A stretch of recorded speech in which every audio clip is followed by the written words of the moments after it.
minutes, and then we'll be live. Okay, Daddy.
Everyone thinks because you're a zombie, you don't know good coffee.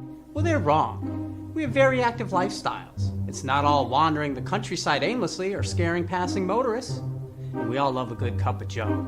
And there's only one brew that gets my seal of approval. Deadly Grounds coffee is my guilty pleasure. Bold, robust, delicious. It's coffee that can wake the dead. With over a dozen different roasts and flavors, Deadly Grounds can satisfy the most finicky of coffee addicts. The aroma is so intoxicating. It brings all of my neighbors out of the woodwork. Deadly Grounds coffee. Coffee to die for and zombie approved. It's good to get a little deadly.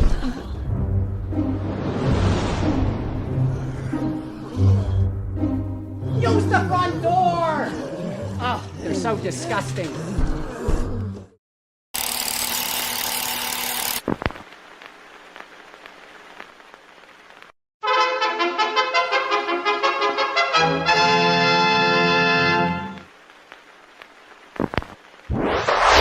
Persons under 18 will not be admitted.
Hey, happy Wednesday, everybody. You are watching Still Toking With. My name is Leo. I'm the monkey behind the keyboard here.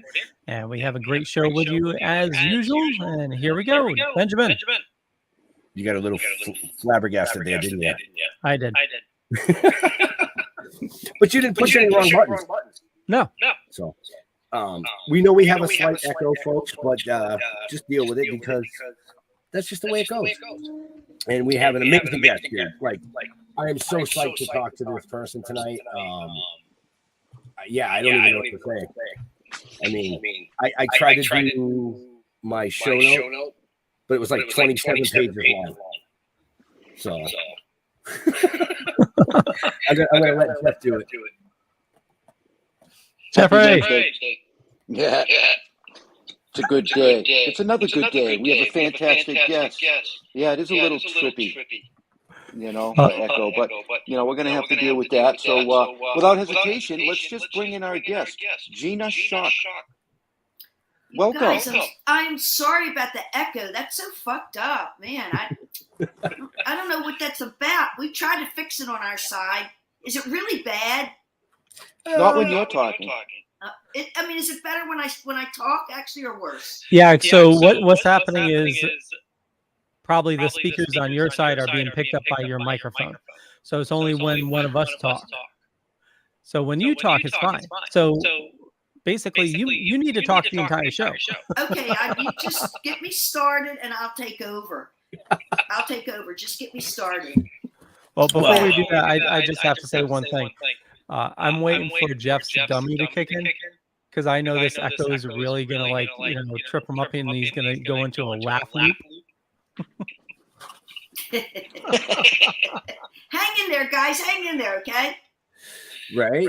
So in case our viewers or listeners later don't know who this amazing lady is, she is one of the reasons why women in rock and roll are where they are today. So actually, that worked perfect. Yeah. What? So when we're talking, I will hit mute. Oh, you'll just mute her mic. Oh, yeah, that worked. Wow. See, Leo, you are smart. The issue is done. It's over. Right. Fantastic, guys. So here, let me take over. I'm going to take over. Just shut up, okay? Here's all I'm saying. No, I'm just kidding you guys. Thank you for having me on. When I first met you guys at the Comic-Con, I thought you were really great, and I love your little intro stuff that you have in the beginning of your podcast. It's really cool, really good. You guys you have a nice little show here, Not bad. Thank you. Yeah, it's been growing rapidly over the past few years, but that's what it's all about, You got to start somewhere. Absolutely do. I like your show. It's all right. So let's see. We have a lot of fun with it. Yeah, and we have a lot of things to talk about tonight too. So does your show go for an hour or two, or what? How? About an hour. Oh, good. That's a good time. It's a good amount of time. So thank you for having me on. And what do you want to know? Thanks for joining us. But let's kick it right off. I mean, you've got new singles coming out. You have a new EP, 4-song EP coming out the end of the year, from what I understand. So the Go-Go's are sort of on hiatus, or whatever you want to call it. Right now we're not playing, but that happens, where we won't work for a year or two even. And when that happens, everybody sort of gets into their own thing. Well, I got back into what I love doing, and that's writing and performing. And then, of course, my photography, and then my other art project with Scene 4, which I'll tell you about that in a minute. But, so I put my band back together, House of Schock, or rather I took the name House of Schock, and have new members in the band. And they're in Baltimore. That's home base for the band. And I'm heading back there this weekend. And we put out a song a couple weeks ago. It premiered, and it's streaming on all channels. It's called "Smile Pretty," House of Schock / Gina Schock, Go-Go's, all that. I'm multi-talented. So that song "Smile Pretty" is out there. I think it will surprise a lot of folks. The sound is different than you might imagine. But we actually have it queued up. If you want us to play it, we can. Whenever you want, but that's cool. Yeah, man. It's I love the way it turned out. I've had this song for a while, but with this band, I had to, we produced it together or worked on it as a band. Everybody had input, and that's obviously what makes a song sound like a band. It's the input from all parties concerned. And that's the 5 of us together coming up with ideas. And I love the way it turned out. And so I'm going back there, and we're gonna write some more material. And hopefully the first quarter of next year, or closer to the beginning of next year, I hope to have out an EP, like a 4 or 5 song EP, and then go out and then tour behind that. Do some cool shows. I'll find some really good venues, put together a press package, which is we're in the process of doing right now, because everybody knows who I am, but they don't know me. I'm not as well known as the lead singer of my band, House of Schock. I mean, my reputation is, as the drummer for the Go-Go's, but I do so much more than that. Wait a minute. Rock and Roll Hall of Fame drummer. Pretty amazing, right, guys? Right. That was, what, we had given up on thinking even about getting into the Rock and Roll Hall of Fame, because it was like every year it would just pass us by. We were like, fuck it, we don't even care. We're done with that whole idea. Doesn't matter. I mean, we know what we've accomplished. We can go out and play 365 days a year. And, we always have a packed house. Everything's good in the Go-Go's house.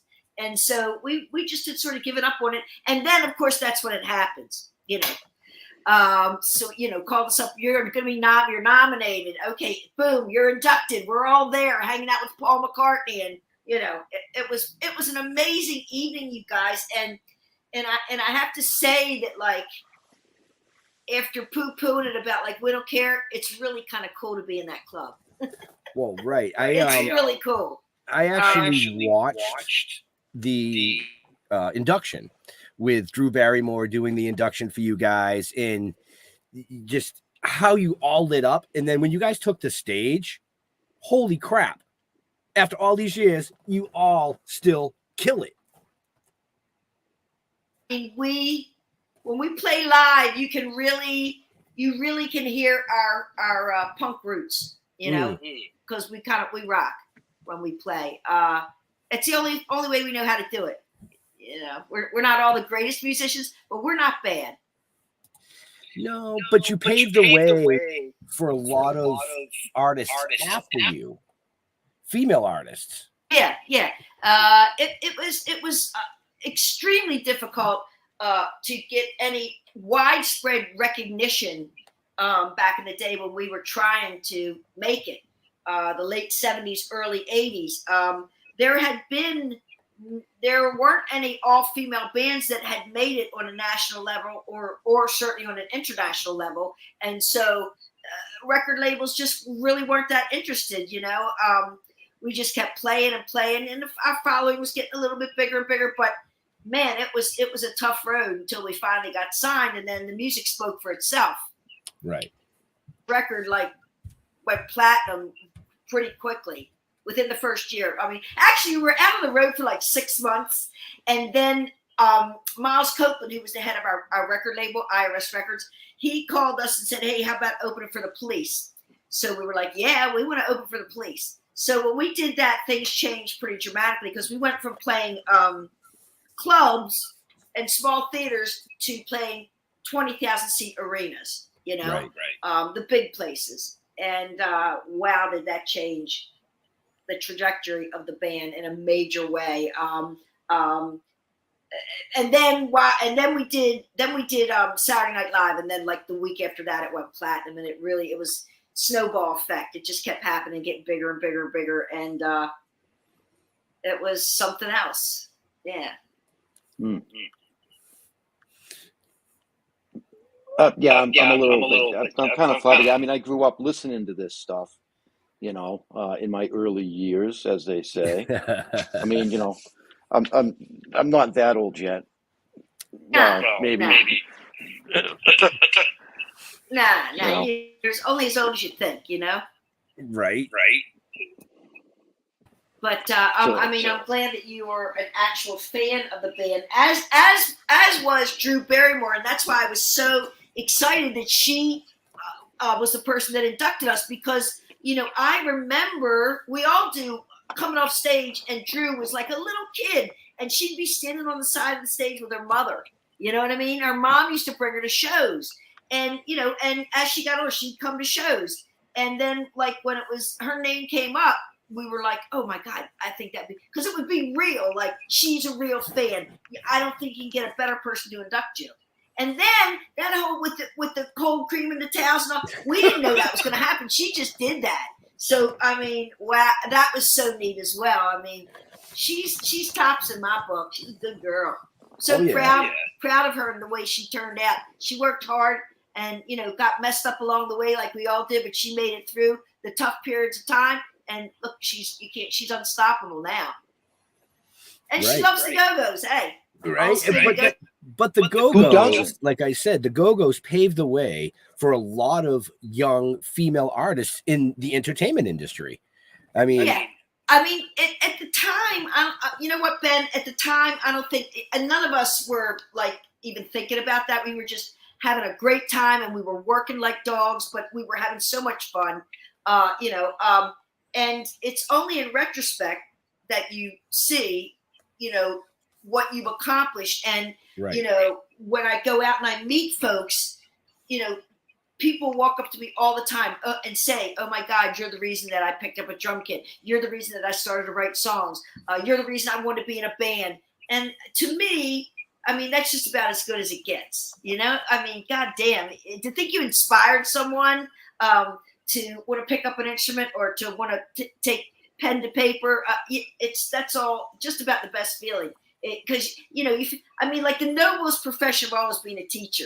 And that's where you sort of feel like you're taking the teacher reins there. You know what I mean? It's a great feeling. Because you're contributing. You're really contributing, Yeah. You were an influencer before influencing was even a thing. It's true. Yeah. Before the word was so commonly used as it is today. Right. But you have a book out. Oh, geez. Yes. Made in Hollywood. Another thing that was brewing for decades, believe me, I sort of unknowingly became the archivist of the band. I just I save everything. I mean, I'm not a hoarder, but I save stuff that's like important to me. And my whole life has been just one thing after the next that was like a dream that I can't believe it's really happening to me. This kid from Dundalk, I mean, I just had a dream. I grew up in a very blue-collar, working-class neighborhood. I'm really proud of that. My humble upbringing, and I think that helped set like a pretty good foundation for me not becoming too much of a mess. But anyway, wait, now I got lost on what I was saying. Fuck. I go off on these tangents. It's terrible. Because it's like I could sit here and just tell you one story after the next. You name somebody, give me a name. I got a story, Well, how about this? I do have some photos from the book. My point about the book is, you guys, is sort of, from my viewpoint, my life, growing up and inside look at the Go-Go's, and because I always had a camera around my neck. I was always snapping photos, and they were great subjects because they would do whatever I told them, like, hey, let's do this, set up, do that scenario. Everybody willing subjects. So to my madness. So that was always fun. And there came a time where I would bring the photos out on the bus, and we'd look at them and get hysterical, and everybody would say, man, you need to put a book together. We need to have that out there so people can see it. And then finally, I found someone to help me do that because it seemed to me to be an overwhelming task. The thought of going through over 40 years worth of photos was just, I couldn't handle the thought of that. But I found a guy that helped me do it. We got a book deal. And I originally wanted to put it out as just a coffee table photo book, a Go-Go's, coffee table book of photos. Mm-hmm. But then the publisher offered me more money, of course, and also taught, the value of having some text, having something written, words written with the photos. And I didn't know that I was capable of that because I was like, oh my God, it's going to be like writing a book. I've never done that. I don't know if I can do that. And the guy that I was working with, he was like, why don't you give it a try? you know what? It started flowing, and the words were pouring out because, you know, guys, when you look at a photo, you remember everything. You know, it's like hearing a song, looking at a photo. And so I wound up like having like over 25,000 words, and I didn't think I could do that. But as I say, it was easy to look at the photo and tell like exactly what was going on at that moment in time, and also during that period of time what was happening. So it was one story after the next, you know. Wow. And every word is mine. So it's like you read you can open that book anywhere. It's like we're having a conversation when you read it. Easy reading. Yeah. So yeah, I was gonna say every photo is worth 1,000 words. So right. And they can find the link to Gina's book in the show notes, up above or down below, depending on where you're watching or listening to us. I'm so proud of that book. I really am. I didn't think I could do it. I didn't think I could get all these photos together, first of all. But you know, I actually could do another one right now, another book of photos. I have so much stuff, guys. It's unbelievable all that I have. So I could do another one right now, actually. But I got so much going on. Maybe I'll get to that. But it turned out really well. I'm like I said, I'm proud of it. Right. we do have some photos, right? Yeah. So I'm going to pull up a photo, and you can kind of give us a little story to it if you'd like. So let's start with this one here. Well, there you go. I wrote it on the Polaroid. That is when we opened for the Stones. We were on tour, and we got a call. Hey, the Stones would like you to come out and do a show with them. Or they wanted us to do the tour, but we had a tour book. We couldn't. But what we did do is we postponed the show, and we went to Rockford, Illinois, which was the smallest venue they were playing in on that tour. So that was a thrill, right in itself. It was a 10,000 seater. That was small for them. And so we did the show with them. Got to meet everybody in the band. And I went out. I got to sit on Charlie's kit and play with his kit. And I remember his drum tech telling me that the rug that the kit was sitting on was far more valuable than the drum kit, which I thought, that's a Charlie thing, I'd say, you know. And Charlie was so cool, and just he epitomized class, man. The guy was really something really special kind of guy. A classy individual. Excellent. Yeah. So anyway, yeah, that's what that photo's from. And we got to open for the Stones that night. And not a lot of people can say they had done that, but yay, another stepping stone in the career of the band. That was like incredibly memorable. Let's see. Rise. Go ahead. No, that's what were you saying? Oh, okay. That's all. Oh, Joan and myself. Oh my God. So Joan used to hang around in Hollywood. You know, we all hung out. The scene was very small, the punk music scene. And, you know, in 78, 79, 80, 81, everyone knew each other. Everyone would go to each other's show. You could go see 2 or 3 shows a night because it would start at 6, and then there'd be another one at 8, and there'd be another one at 10. I mean, it was a wonderful scene, and it was very inclusive, you know. We really supported each other. And that was that was backstage at the Starwood, the infamous Starwood, which isn't there anymore. But yeah, that's where that photo was taken. And that's after Jane gave me a new look, and she cut off all my hair and dyed my hair black. It was a nice look. Oh yeah. And I'm just going to give him one more. Oops. Excuse me, Ben, but Joan is still a friend to this day. I just went and saw her play like a month or 2 ago with Bryan Adams up in Niagara Falls, right in that area. She did a show. Wow. So I just saw her, and I just adore her. So happy she's still around, you know. Love her music too. And she's badass, man. She was like, the person I was with was like, or no, I was with Wendell, and he was like, is she playing singing a track? And I was like, no, that's the band. That's the way. I mean, she sounds so good. You can hardly tell. She sounds really good, you guys, live. Oh yeah. Mm-hmm. Really good. And I think I'll bring up one more from the book, and then we'll talk a little bit about some other stuff. But this one I loved. That is us. Oh, I'm gonna have a coughing attack. Give me a minute. No worries. Let me get a drink of water, guys. I'll be right back in a second. Mm-hmm. Let me get a drink of water. I got too excited.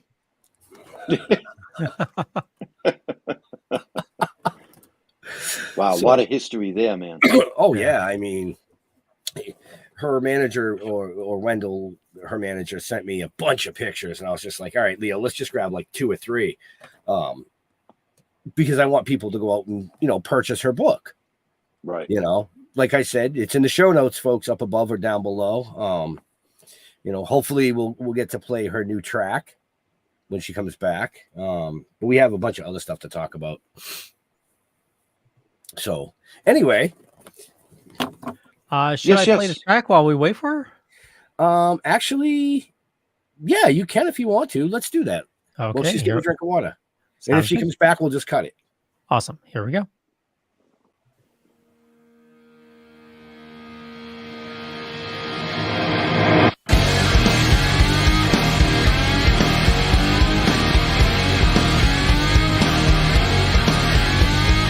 Your behalf I fall and crash.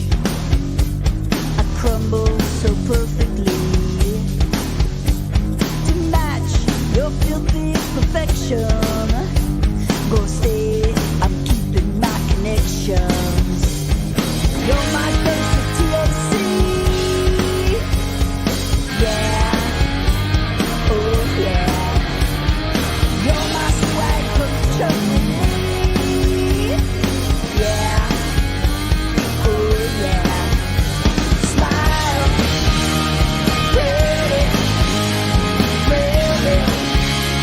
While you drag me down, pretty.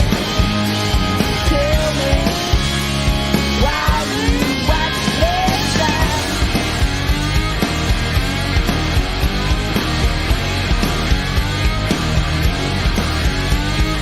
Grab a chain and yank it hard. Someone's not paying attention. Sorry, I looked the other way. Sorry for this mistake I'll pay. Keep me thinking on my knees. Yeah, oh yeah. I want back what you took from me. Yeah, oh yeah. Smile, pretty, pretty. While you pull me down, pretty. Kill me while you watch me drown.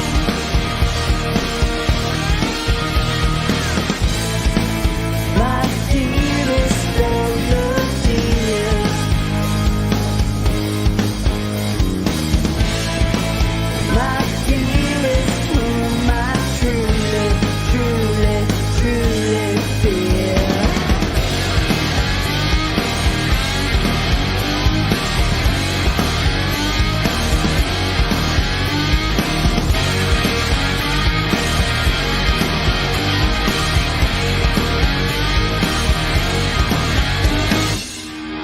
Smile, pretty, pretty. While you hold me down, pretty. Kill me while you watch me drown. Oh, so beautiful, so beautiful, so beautiful. Yeah, yeah, you're perfect, beautiful, so beautiful. Why you take me down? So beautiful, so beautiful,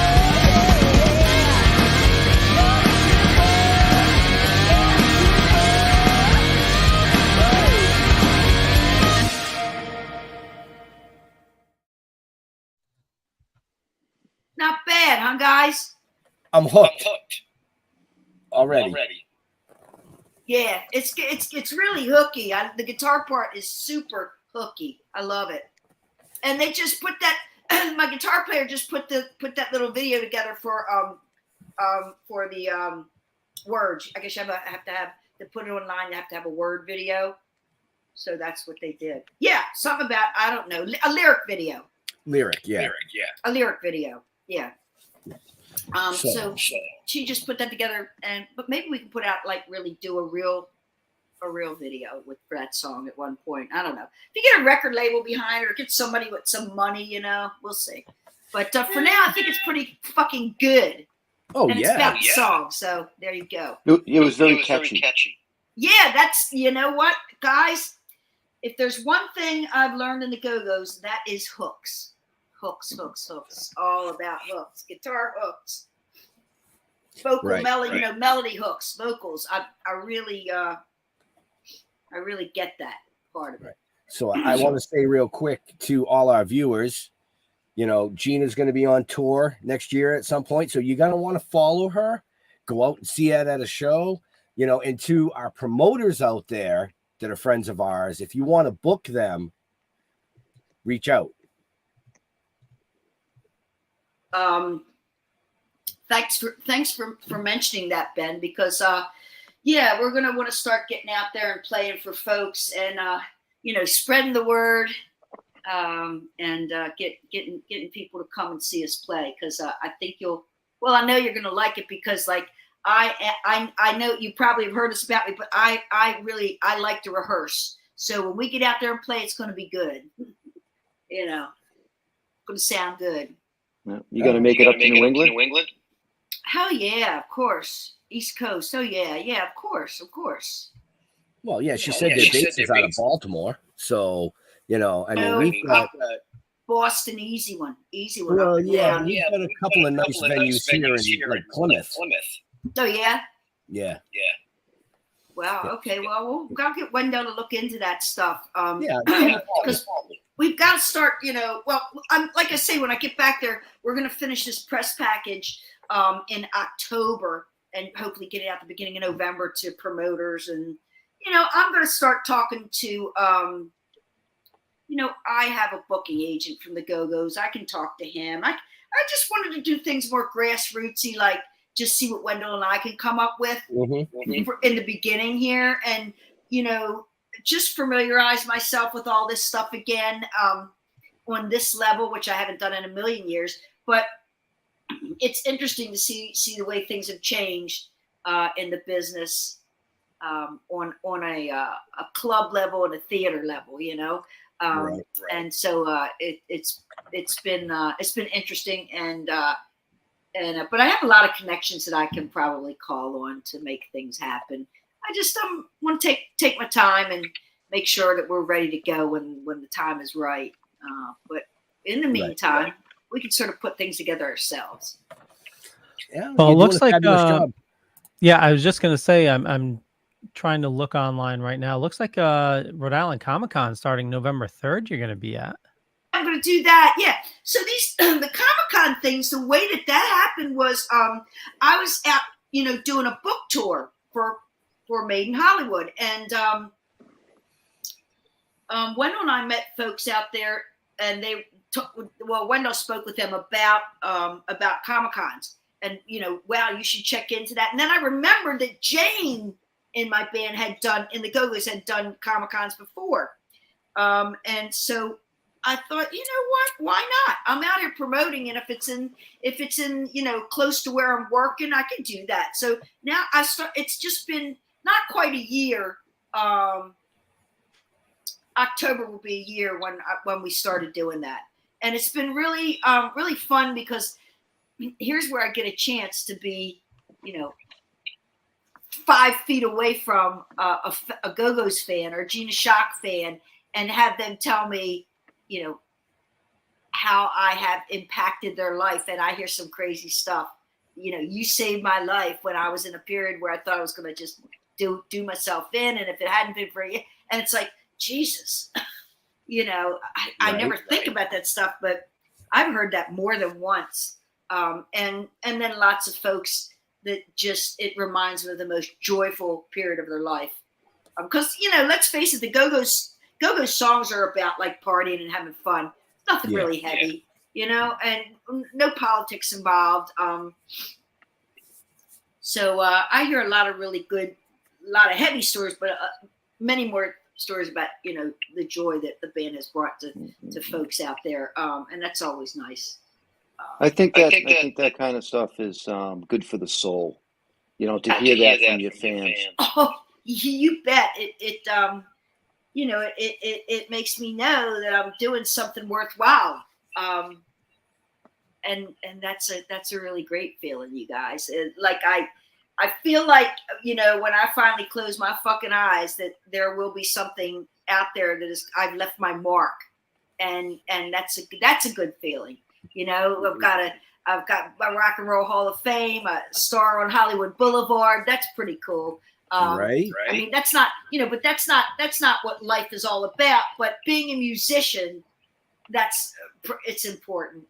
Those sort of achievements along the way, and like, playing Madison Square Garden and playing the Hollywood Bowl and just different things, opening for the Stones. These are so big in my life. And it'll be somewhere in the books when I'm going.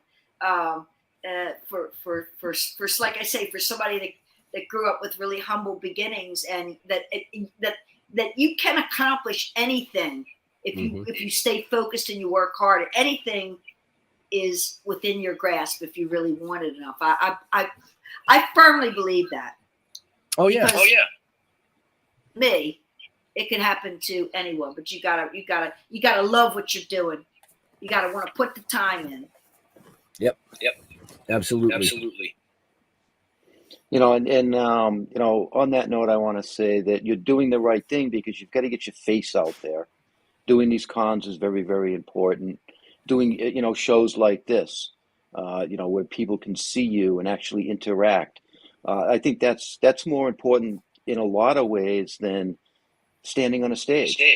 It's just as important, because it all has its value. It all has its place, Jeff, I'm talking about getting awards and all that stuff, but something that's really important to me is what's happening in this country to folks our age and their parents that are aging and getting sick. And it seems like everybody's getting dementia or Alzheimer's, and it's like a major fucking dilemma in this country. And it doesn't have the voice that it needs out there. And I want to start talking about that more, because I took 6 or 7 years of my life to take care of my parents. I brought them from Baltimore. My dad just passed in 2021. I stopped I stopped writing. I had written songs that Selena Gomez did and that Miley Cyrus covered, both those artists.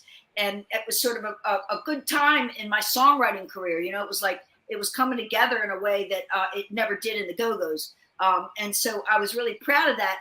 And then I just sort of walked away from that to take care of my parents. And it is one of the hardest, but one of the most important, best things I've ever done in my life. And thank God that I had the means to take care of my parents, because I know so many people that are having to fucking sell their house, or, they take away the person that's sick, they take away everything. They cash it all in. Okay. And then if you have to go into like a state run place, forget it, man. Those facilities are so horrible. And this is like something's happening that needs a lot more press. It needs to be talked about. I want to talk about that more. I'm going to work with this woman who wrote this book called Funny Farm. And it was on the New York Times best-selling list 2 years ago.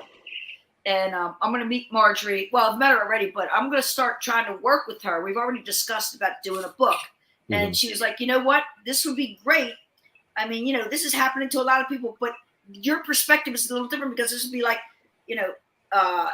this would be from someone in your shoes, meaning myself, what my perspective of what it's like being in a hugely successful rock band and, walking away from everything and taking care of my mom and dad, and the journey.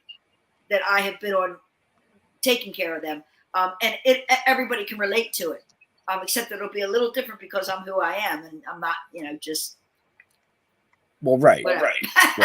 But anyway, so yeah, I'm hopefully gonna get a book written with Marjorie about that journey with my parents, because they were my biggest influence, and they were always there for me. They were very supportive of everything I've done.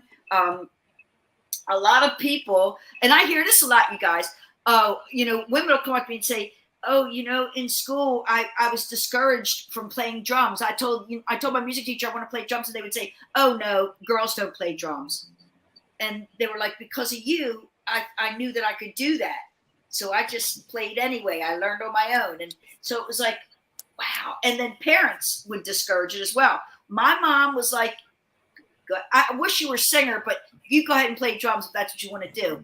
And they were there for me when I put everything I own in my father's pickup truck. And me and a friend from high school drove across country. I knew 3 people in LA, and went over there seeking fame and fortune. Like, I'm going to make it.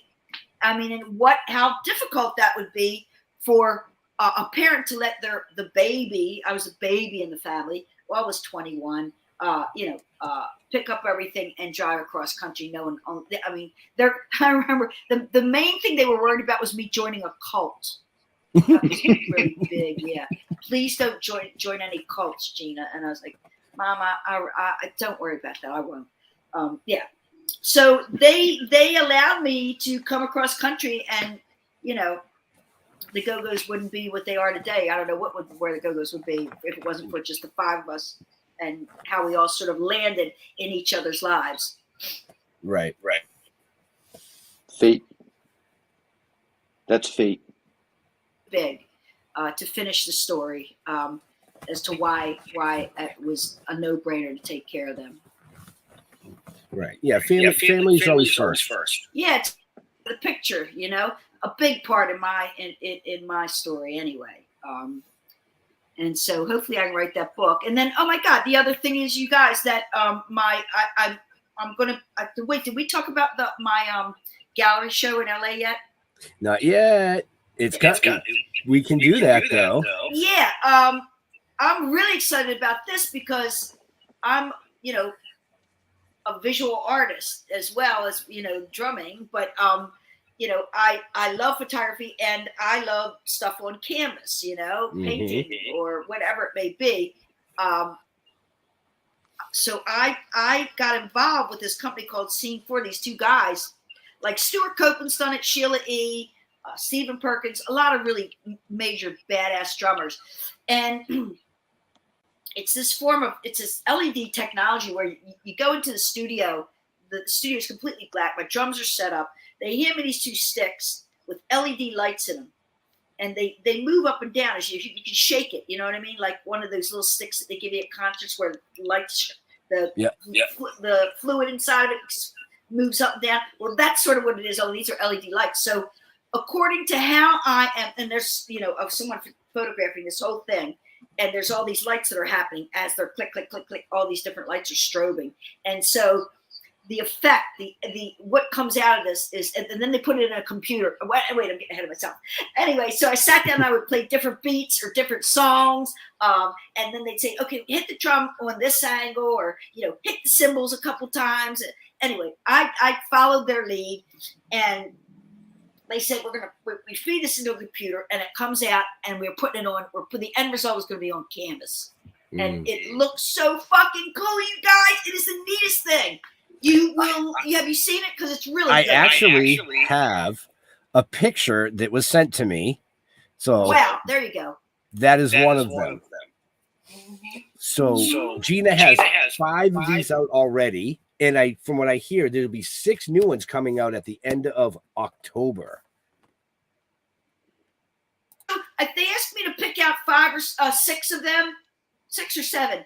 And it was like practically impossible to choose them because they're all really cool in their own way.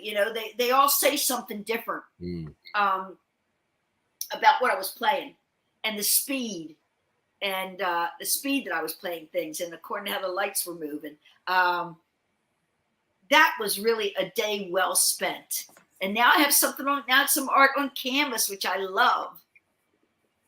So I'm really excited about that. So we're going to do a show where it'll be like maybe one side of the room will be my stuff, the LED stuff on canvas, and then the other side will be, I think we might do just Polaroids out of Made in Hollywood.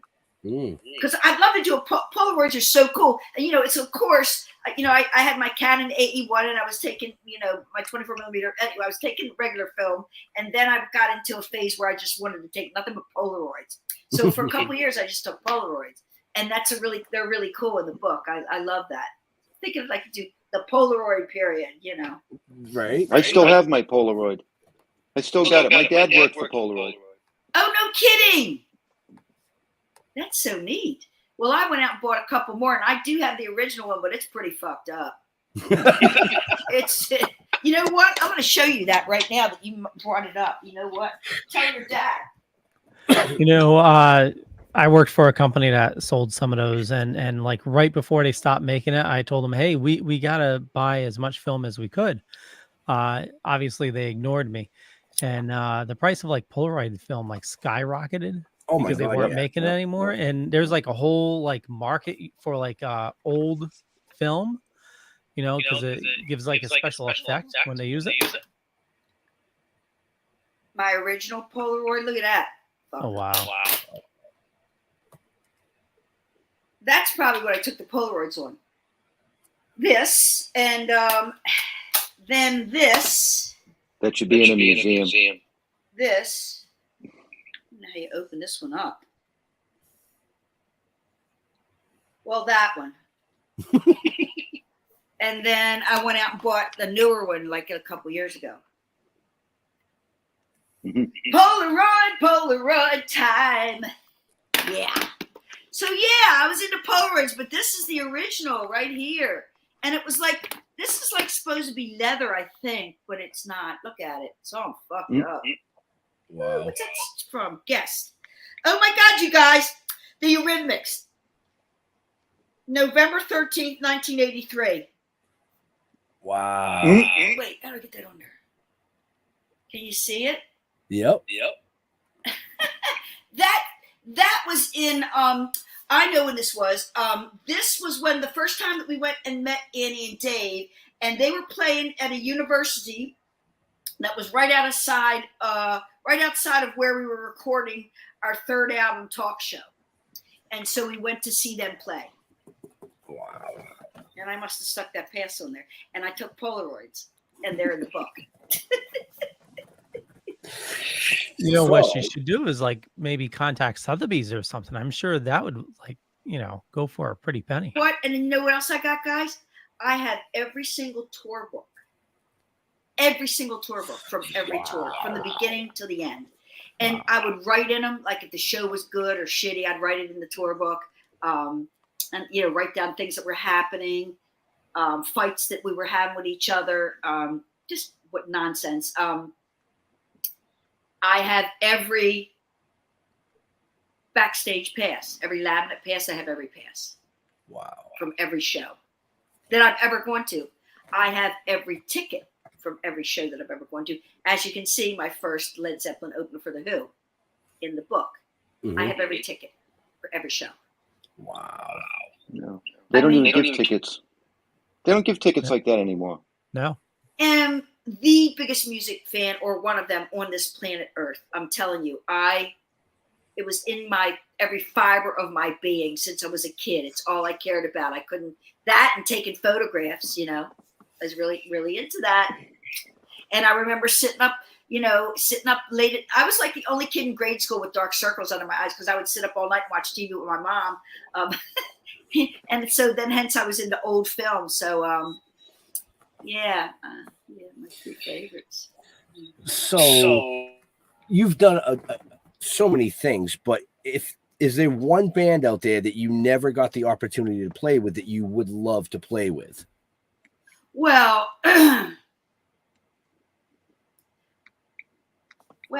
well, of course, yeah. I mean, I would have wished I could have played with Led Zeppelin. I wish I could have played with the Stones. I mean, well, you mean play in the band, get to play drums with them, or what do you mean? Or just open for them. Oh, Led Zeppelin, but they were, John Bonham was gone by that time. But you know what? Here's a cool story. I've got a million stories, you guys.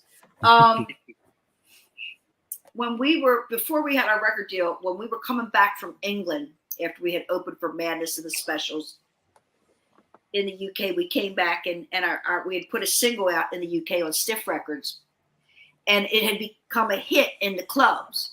And we're on the way back to LA. We stopped in New York City, and we did a show. What's the name of the place?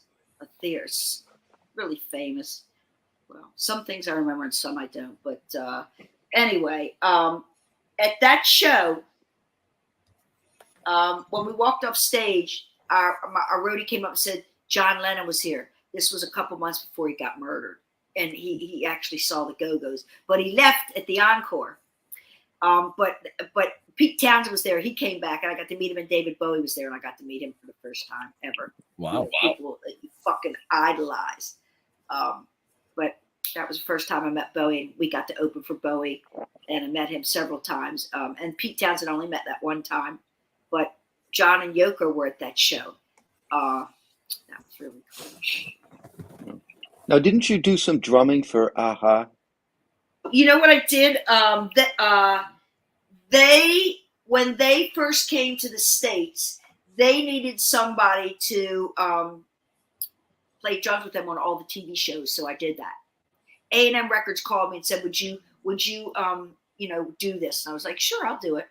They were one of nice guys, super nice guys, and they were all so beautiful. Oh my God, really good looking.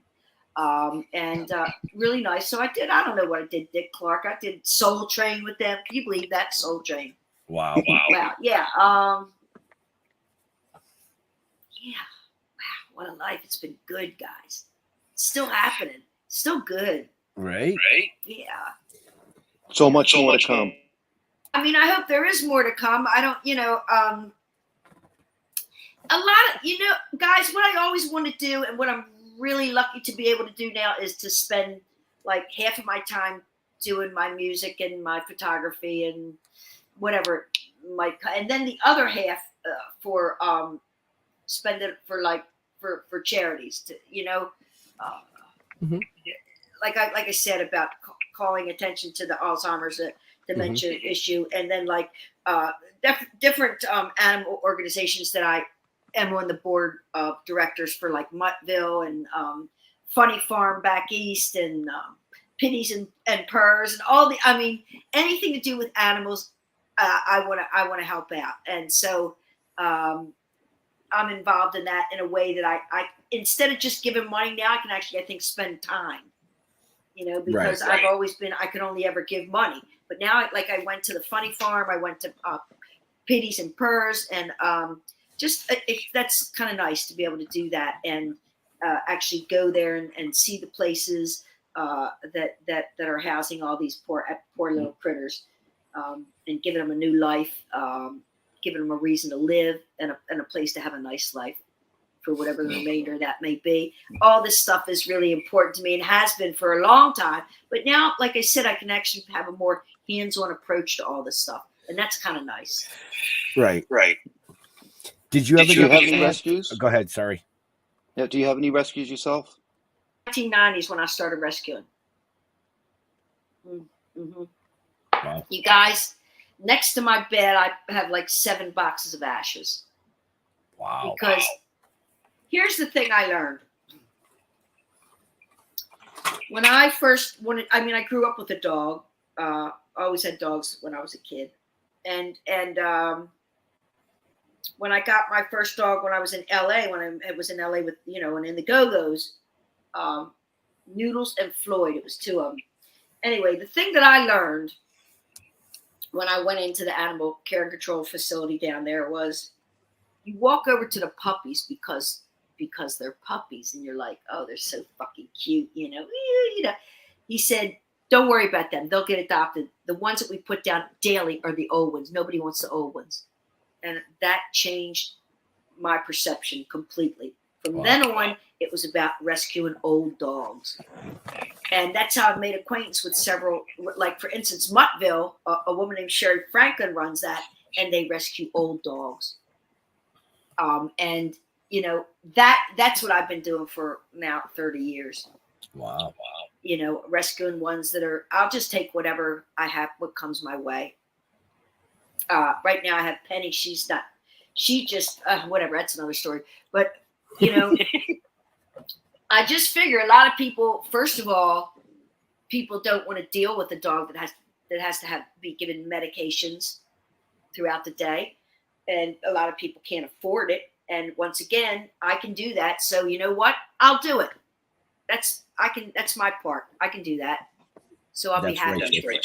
So, yeah, it's all about rescuing older dogs. But I mean, whatever. You know, I'm like a fucking magnet for dogs. I walk down the street and they all run towards me. It's like, wow, don't get another one now. But yeah. I'm an old dog. You want to rescue me? Yeah, somebody needs to rescue me, baby. No, I'm like, everything's good. Everything's good. But I feel like there's so much I want to do, you know, and there's only so many hours in the day. Right. We, Leo, you're muted. Oh, sorry. I was saying, you know, that's what keeps you young. You know, you're a creative, so constantly thinking about things to do and everything. You know, just that like you said in the beginning, it's you know, only as old as you feel. You know. Yeah, well, you know, and the thing is that I'm used to being busy. You know, that's the way I was brought up. That's the way from when I was, you know, in my 20s, my early 20s, I was constantly working in the Go-Go's. We were always busy, always working one thing after the next. And I like staying, that sort of set the mode up for me as, you know, passing through all periods of my life, staying busy, because sitting around is like not a good thing for me. Right. I get into bad stuff. You know, you think too much. You think too much. You got to pull yourself out of yourself and put your focus on others, on other things. How can you help? What can you do? You know, can I take these couple of chords and make a great song? Can I take these couple of words that I've written down and make some cool lyrics? To even, you know, from that amount of stuff to going out and rescuing a little critter or whatever it may be. Helping somebody out walking down the street, an old lady. So I don't know. Get out of yourself, because being in yourself too much is not a good thing. For me, it isn't anyway. No, it's true. It's true. Yeah. You know, well, especially because the older you get, you have so much to draw from, so many experiences that you have to sort of block some of that out. Because some of it's good and some of it's bad. Yep. So, absolutely. As far as the rescuing of animals, did you ever get the chance to work with Betty White? Because I know she was really big into that. But God bless Betty White, yes. And I want to play something for you. Yes. We were blessed the month after Betty passed away to get the last commercial that she did for adopting animals. So if you don't mind, I'm going to play that for you real quick. Please. Leo, you want me to do it? Or? Come on, Leo. Is it the A&O BW? Yep. Thank you for supporting Actors and Others for Animals. We started a long, long time ago.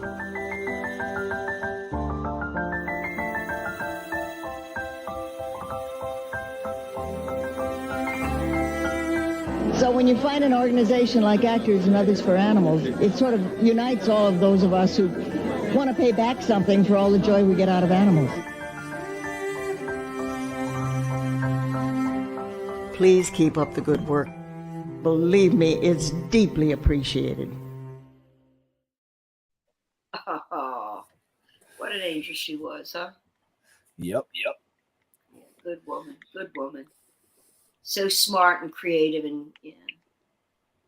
Well, you opened that up when you were talking about how you rescue animals, and I said to myself, "Wow, we still have that that commercial that was sent to us by her PR firm literally the month after she passed away. We were honored just to be able to have it. I would be, yeah, sure. Yeah, she was a giver, huh? Right. So I do want to say to our viewers and our listeners, we only have a few minutes left with this amazing, amazing lady. So if you have questions or comments, I suggest you get them in the chat ASAP, because we've got to let her get back to her life. But I do want to say, if you're interested in her artwork, it's in the show notes up above or down below, as well as her book. And you can always just follow her online and see all the amazing things that she's doing. Yeah, thank you for that shout out, Ben. Well, the show is about you. Well, yeah, it's about us. It's about the four of us. Well, that's a cool question. Oh, John was a friend of ours. He came. We met John when we did Saturday Night Live. He wasn't on Saturday Night Live. He had just left, but he showed up. He came. Oh, we first met him in L.A. He came to one of our first gigs at the Whiskey, and we met him. And he was such a great guy, so kind and generous, and brilliant comedic art that he gave the world.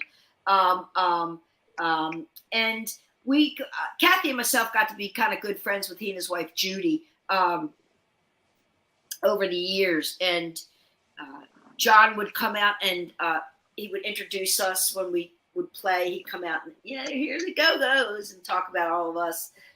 And I just remember him saying to us, I don't want nothing from you guys. I don't want nothing. I just want to hang out because I really think you're cool. I really like your music and I like what you do. So I thought, what a cool guy. He doesn't want to fuck all of us. What he wants to do is hang out and soak up the craziness of all of us sitting in a room and having a good time.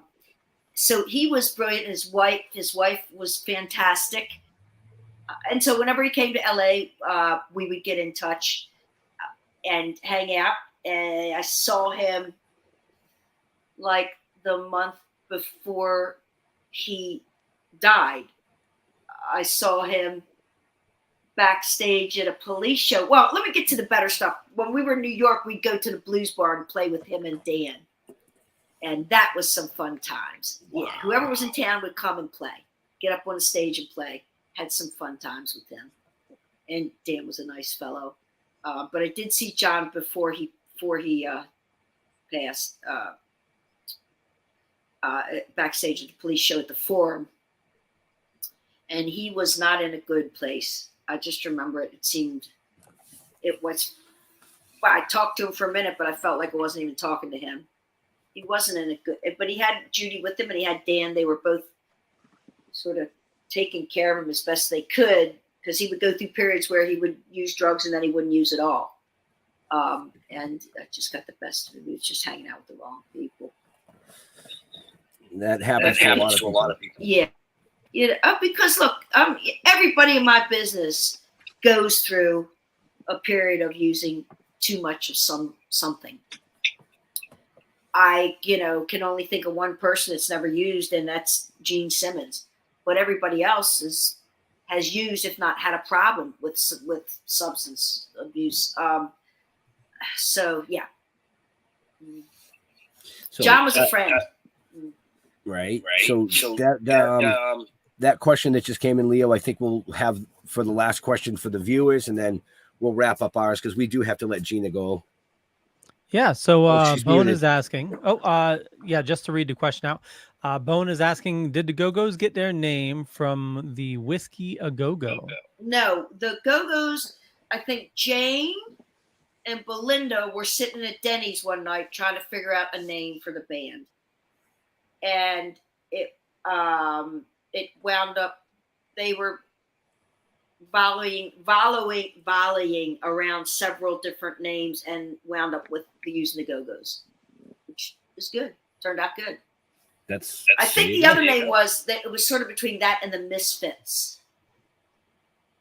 Yeah. So, but well, being the Go-Go's. Sit at late night after the club at Denny's. After the club at Denny's. Yeah, Denny's. Wouldn't that be a trip if they decided to go with the Misfits and then the Misfits went with the Go-Go's? That would be like total trip. But we all hung out and knew each other. We'd all run into each other, that's for sure. Because it was a small scene, like I said, you know. Everybody knew each other. But I'll tell you, when someone would make it, everybody would get kind of pissed off because you sold out. You'd hear that sort of background. They sold out, sort of thing. Right. Fuck it. I was happy to sell out. Well, it's not selling out, it's succeeding, you know? Leo, I didn't drive to LA in my father's pickup truck to play in clubs my whole fucking life. I wanted to be at Madison Square Garden. You know what? I wanted to be on a record label. That was my dream come true. So if somebody don't like it, fuck you. And now you're in the Rock and Roll Hall of Fame. Yeah, try to wreck your own dream, not mine. So on that note, I'm going to let Jeff and Leo, any last questions for Gina? Well, the one I always ask Gina, you know, I know we heard a lot about you tonight, but what, other than rescuing animals and drumming, what is something that you dork out about? Like we've had, you know, actors on here that like researching sunken vessels, or, you know, they collect flutes or something. What is something that you geek out about? UFOs. Nice. Yes. Yeah. And you know what? I saw UFOs. I'm not a bullshitter, you guys. Let me just tell you, I'm not a bullshitter, but I saw fucking UFOs out my back door at this house here in San Francisco. And I was screaming, there's UFOs! I was screaming. And the caregiver at the time was downstairs with my dad, and he ran up the steps and he saw him, so I have a witness. But it looked like a Pac-Man game. It were these brilliant white, and I guess it would have been like looking like, because I'm in San Francisco, so it would have been in the bay, would have been over the bay. There were really thick black clouds. It looked like it was going to be a major storm. And on one side it was kind of white clouds, and the other side was black, pitch black. In the middle it was blue, and in the middle there were these white objects. It was 6 or 7 of them. And they were just sort of like following each other, like it was like a game. It looked like a fucking Pac-Man game, you guys. It really did. They were brilliant white. At first I thought, are those birds? But I mean, no, they were too big and they were too bright to be birds. And the way that they moved, it was not normal. And they would go around, one would follow, and they, one by one, eventually they all went into that black cloud. They never came out. So I was like, that's the mothership. Okay. They're getting back in the mothership. That's my experience with UFOs. And and you know what? I feel like a crazy person saying it, because anybody, when those words come out of your mouth, or if you're so lucky as to have those words come out of your mouth, you can hardly believe it yourself. But I saw this. I did see this. You know, the feeling of craziness is, you know, a lot of that is, I believe, you know, disinformation campaign from the government. The San Francisco Bay, where you saw it, I don't know if you've seen it in, I think, 2017. The government released some videos of it's a hotspot. It's a hotspot. Yeah, yeah, but that's where Ryan, I think it's Ryan Graves, his video was filmed with the Tic Tac video, and the one that went into the water. And it's actual video from his fighter jet, you know, where he was trying to catch it. And that's was released by the government. And David Grush is a whistleblower right now trying to bring forward disclosure. This lately, yeah. And it's the guy that's been talking about it on TV. Yep. Yeah. It's coming out. I don't know. It's kind of scary, guys. Just remember, I do recall what... oh, for God's sakes! Now here I go with another name. What is the name of that fellow? He was like a quadriplegic, the brilliant guy. Stephen Hawking. David Hawkins. I remember him saying if they are UFOs, or if they are out there, be afraid. Well, because obviously they're far more advanced than anything we can even imagine it, and I mean, so advanced. So we better pray that they want to do something to help us out. Well, they say Jimmy Carter, when he was told the truth about the aliens, that he cried for several days. Did he? Wow. Yeah. I love Jimmy Carter. What a good guy. So, folks, it looks like we're going to have Gina back on maybe in about 6 months. Talk about her tour and UFOs. I'd love to talk about UFOs. That's what I'm either watching TCM, or else I'm watching UFO stuff. Yep. Documentaries. Yeah. Mm-hmm. Well, okay. So I have my final question. What about like the paranormal? Do you believe in Sasquatch? Yes, of course. You guys, the universe, the world, it's just too big for us to even think that we have it all worked out. There's just, it's too fucking outrageous and crazy that we're even on this planet and we're in conversation right now. I mean, you know what? There could be an alien sitting right next to us and you don't even know it. I mean, I just think there's just so much going on that we have no idea. Right. Because we have fucking pea brains compared to what else is out there. And yeah, I certainly believe in that. And because why not? Spirits are a powerful thing. Okay, And where does all the energy go? Well, I mean, we're all just balls of energy, right? And when we die, that energy goes out there. Where does it go? Who knows? But we are energy, right? When you die, energy comes up out of your body. So, I mean, in my opinion, not to believe in aliens is conceited. Yep. Gives you the right to think. Yeah, right. Exactly. How ignorant, right? To think. That's all I can say about it. To think that we are the only ones. We have all the answers. Right. Come on. So, come on. On that note, folks, I'm going to show one last comment before we let Gina go. No, that's not the comment. It's this one right here. Thanks for being an influence that girls can kick ass. Thank you, darling. Thank you. And I hope that anybody who's listening can really believe that you can accomplish anything you set your mind to. You really can. And you're living proof. And I am living proof. So on that, Leo, I'm going to let you wrap the show. Gina, just hang tight until he says the show's closed, please. Leo? Yeah, I want to thank everybody for watching this fine evening. For me, just Google me. You'll find a bunch of stuff. Could be true, could be not. I'm not going to say which is which, but I run the Dorkening Podcast Network. We got a ton of shows on the network. There's a lot of awesome people doing a lot of awesome stuff. Matter of fact, we're going to be doing another live stream in about half an hour.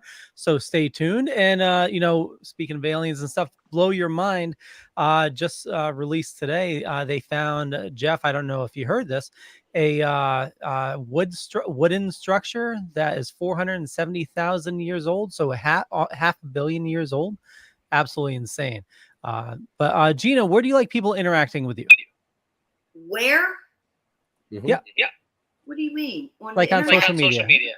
Oh, shit. I don't even know what I'm doing. I check out Instagram every day. Awesome. Well, we have your Instagram information in the show notes, and now people know that's going to be the place to reach you. Yeah, and I have Instagram and Facebook, whatever else there are. I have everything. But Instagram's your favorite. That's my favorite, though. Awesome. Jeffrey. Yay. Happy Wednesday. Thank you, Gina. That was incredible. I learned a lot of the inside person of you, and that really means a lot to me. Having grown up listening to the Go-Go's, and now I get a chance to see you continue on.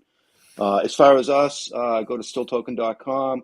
Make sure you go to our YouTube channel and subscribe, because there's an awful lot of cool shit that's going to be dropping in the near future. So make sure you go to YouTube, Still Token With. If you don't want to do that, just go to Facebook, Talking with the Dead, or stilltalking.com. I don't give a fuck. Do what you want to do. Benjamin. Well, Gina was talking. Where did they structure a wooden structure? You said, Leo. What'd you say? Yeah, there was a wooden structure. I think it was several planks that were human made. That was 470,000 years old. I'll try to find out where it was found. Wow. I love it. I want to hear more. I'll make sure that I get that over to you. Inquiring minds want to know.